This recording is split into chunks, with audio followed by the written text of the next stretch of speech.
Ah, on parle trop des Juifs, on parle trop de la Shoah, on parle trop de la Seconde Guerre mondiale. Ces phrases, vous les avez entendues, je les ai entendues aussi. Mais qu'est-ce qu'on sait de la Shoah? Au final, peut-être pas grand-chose. Savez-vous comment la mémoire de la Shoah a émergé dans l'espace public et politique en France?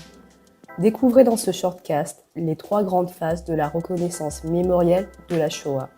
Ce petit déjeuner thématique a été animé par Fabrice Técher, historien de formation et expert des questions de concurrence mémorielle, avec une expérience des réalités de terrain. Aujourd'hui, 27 janvier, c'est la journée internationale dédiée à la mémoire des victimes de la Shoah. Et on avait envie de prendre ce temps ce matin pour partager avec vous des éléments de réflexion, aussi des apports historiques, et présenter un petit peu la posture aussi de l'association Citoyenneté Possible, sur tous les sujets qui gravitent autour de la mémoire de la Shoah aujourd'hui, la place qu'elle a en France et les débats qu'elle peut susciter. Pourquoi aujourd'hui, dès qu'il y a une guerre, un crime, il y a ce débat de savoir est-ce que c'est un génocide ou pas, le besoin de le comparer à la Shoah, qui serait plus ou qui serait moins, ces débats de concurrence mémorielle dont j'ai parlé, cette expression du deux poids, deux mesures, est-ce qu'on parle plus des uns ou des autres, et puis, comme j'ai beaucoup employé le mot de concurrence depuis tout à l'heure, parler aussi peut-être de convergence qui serait peut-être possible à la place de toutes ces concurrences. Alors, j'avais envie de commencer avec un sondage, un chiffre qui veut évidemment rien dire, mais qui, enfin, je dis évidemment parce que c'est un sondage qui a été un peu critiqué, mais pour échanger un petit peu avec vous sur la place qu'occupe la mémoire de la Shoah en France, un sondage qu'on voit régulièrement apparaître, celui-là il date de l'année dernière, en 2020, qui nous dit que la majorité des Français ignorent le nombre de Juifs tués durant la Shoah. Donc, c'est un sondage qui a fait beaucoup de bruit l'année dernière au moment du 27 janvier et qui a fait des débats pour savoir est-ce qu'on parle. Alors, c'est un peu paradoxal parce que parfois on dit qu'on parle trop de la Shoah et en même temps on nous dit que les gens ne connaissent pas. Donc, moi, j'avais envie de vous poser la question est-ce que vous pensez qu'on parle trop de la Shoah, pas assez ou juste ce qu'il faut? Je dirais la réponse, c'est un peu les trois à la fois. Alors, d'abord, il y a un élément qui est très subjectif. Le trop ou le pas assez, c'est très subjectif. Et à Citoyenneté Possible, on est très attaché à cette subjectivité. C'est important parce qu'on est sur un sujet comme d'autres, on est beaucoup dans l'injonction. Et nous, on n'est pas là pour dire qu'il faut plus ou qu'il faut moins. Mais c'est important de travailler en formation à partir des ressentis des gens. Je voudrais prendre un petit temps d'apport historique sur comprendre comment la mémoire de la Shoah a émergé de la fin de la guerre au début des années 2000 dans l'espace public, dans l'espace politique, du discours politique et des lois. Alors je vous renverrai, et si vous êtes intéressé, on pourra échanger par la suite sur des références bibliographiques, aux ouvrages de Serge Barcellini, qui est...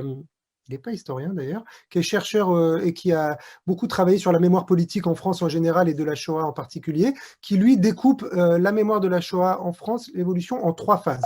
Une première phase qui va grosso modo des années 45 aux années 70, qui est celle de l'après-guerre, dans lesquelles on est dans un besoin de reconstruction. Dans ce besoin de reconstruction après-guerre, il n'y a pas de place pour la mémoire de la Shoah. La France est incarnée par le général de Gaulle, qui est président de la République, et Vichy est une parenthèse de l'histoire dont on ne parle pas. Le sort des Juifs est ignoré et il est assimilé aux prisonniers et aux résistants, comme on va le voir dans une petite vidéo dans un instant.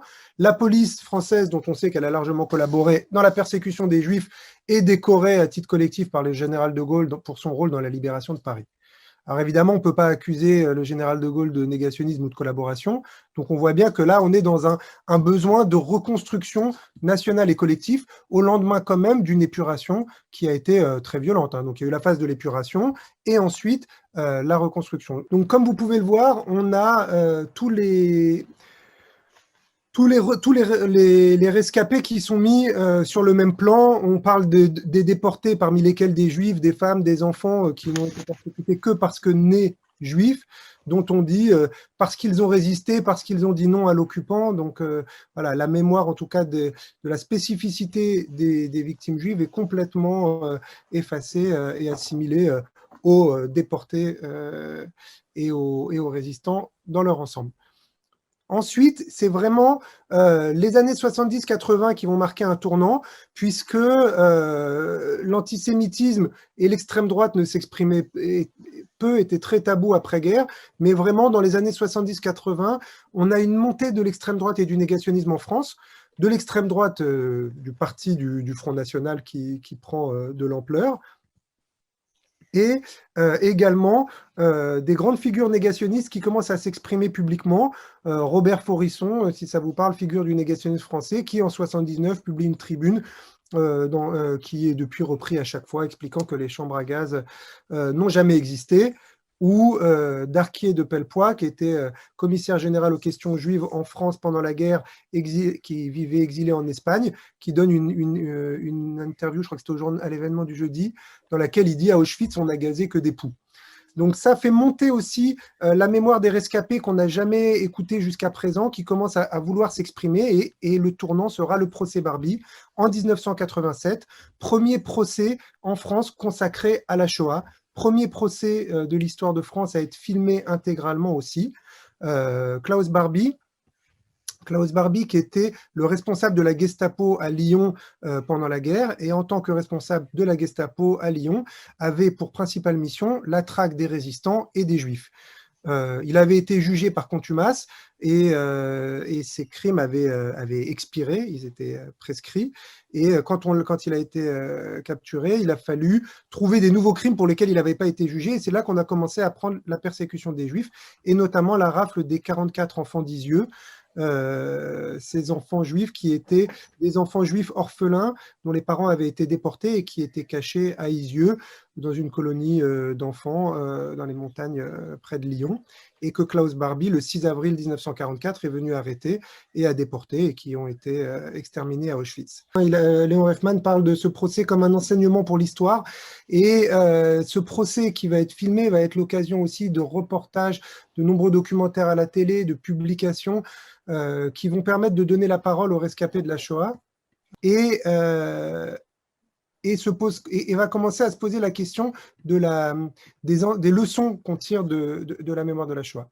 Dans les années 90, une période particulière, représentative des paradoxes de la mémoire de la Shoah en France, puisqu'on sait que la France est un des pays qui a le plus collaboré avec les nazis, que l'administration française est allée souvent au-delà même de ce que les nazis réclamaient, mais que la France est aussi un des pays qui a le plus résisté aux nazis, en tout cas dans la persécution des Juifs, puisqu'en France, les 3/4 des Juifs ont pu survivre à la Shoah, notamment aidés par la résistance ou par ce qu'on a appelé les Justes parmi les nations.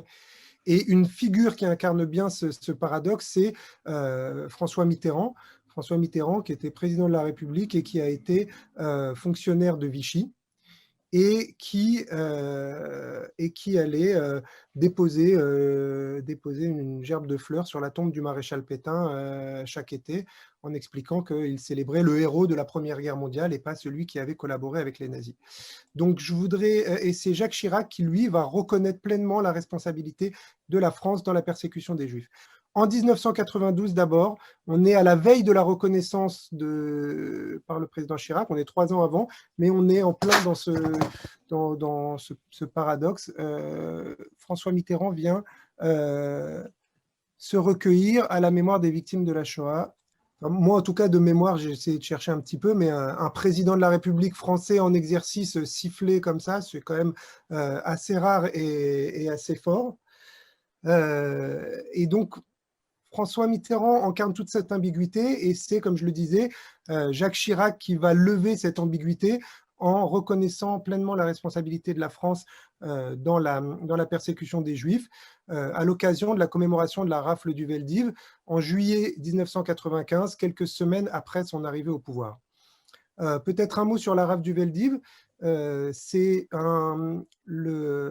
en 2 phrases, puisque c'est vraiment une date importante qui est vraiment particulièrement représentative de ce qu'a été la Shoah en France. La rafle du Veldiv, c'est le 16 et 17 juillet 1942, près de 13 000 Juifs qui sont arrêtés en région parisienne par la police française. Il faut savoir que la rafle du Veldiv, c'est les nazis qui demandent, donc le nord de la France est occupé, c'est l'Allemagne, ce n'est plus la France, mais La les Allemands demandent, les Allemands veulent arrêter, les Juifs étrangers en région parisienne et c'est le maréchal Pétain qui va demander à ce que ce soit la police française qui arrête les Juifs, pour asseoir la souveraineté française et il s'agit d'arrêter les hommes étrangers et les femmes pour la première fois et c'est Laval, le numéro 2 de Pétain qui ne veut pas rester avec des enfants sur les bras, qui va demander aux nazis, d'accepter qu'on déporte aussi les enfants. Mais les nazis refusent et il va falloir près de 5 jours de négociations pour que la France réussisse à convaincre les nazis d'accepter de déporter aussi les enfants. Et donc la rafle est prévue pour le 14 juillet, mais symboliquement, ça ne plaisait pas trop à l'administration française qui demande de la décaler de 2 jours. Et donc au matin des 16 et 17 juillet 1942, c'est exactement 13 152 hommes, femmes et enfants juifs étrangers qui sont arrêtés en région parisienne et parqués pour moitié à Drancy et pour autre moitié au Vélodrome d'hiver, donc un vélodrome, un endroit où on faisait des courses de vélo dans le 15e, à l'endroit du métro Bir Hakeim, qui n'existe plus aujourd'hui, avant d'être tous déportés pour l'essentiel à Auschwitz. Donc c'est vraiment une date très symbolique, à l'occasion duquel a lieu chaque année une commémoration. Le discours du président Chirac est vraiment très important parce qu'à la fois il reconnaît explicitement la responsabilité française, mais cette reconnaissance, elle n'a pas juste une portée symbolique, bien que cette portée symbolique est très importante parce qu'attendue par les rescapés ou les familles des personnes exterminées, mais elle a aussi une portée matérielle puisqu'elle va permettre à la fois l'ouverture d'archives et également la restitution de biens.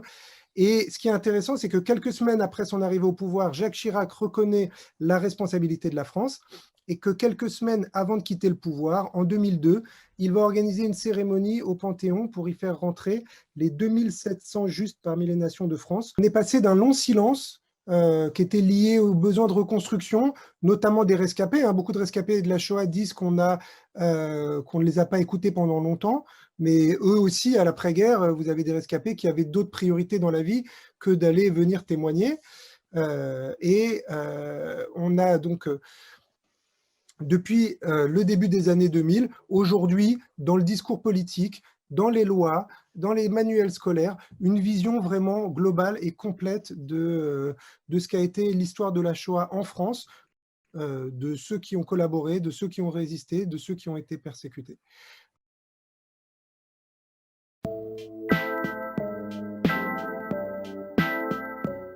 Faut-il encore commémorer la Shoah en 2021 ? La réponse est oui.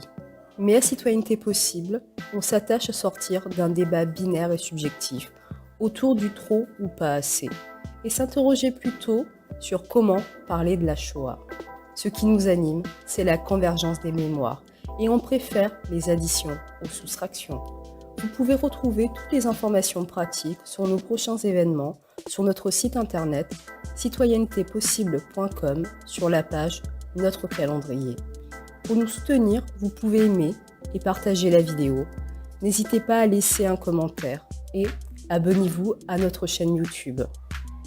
Et puis surtout, prenez soin de vous, buvez un thé glacé et continuez le dialogue.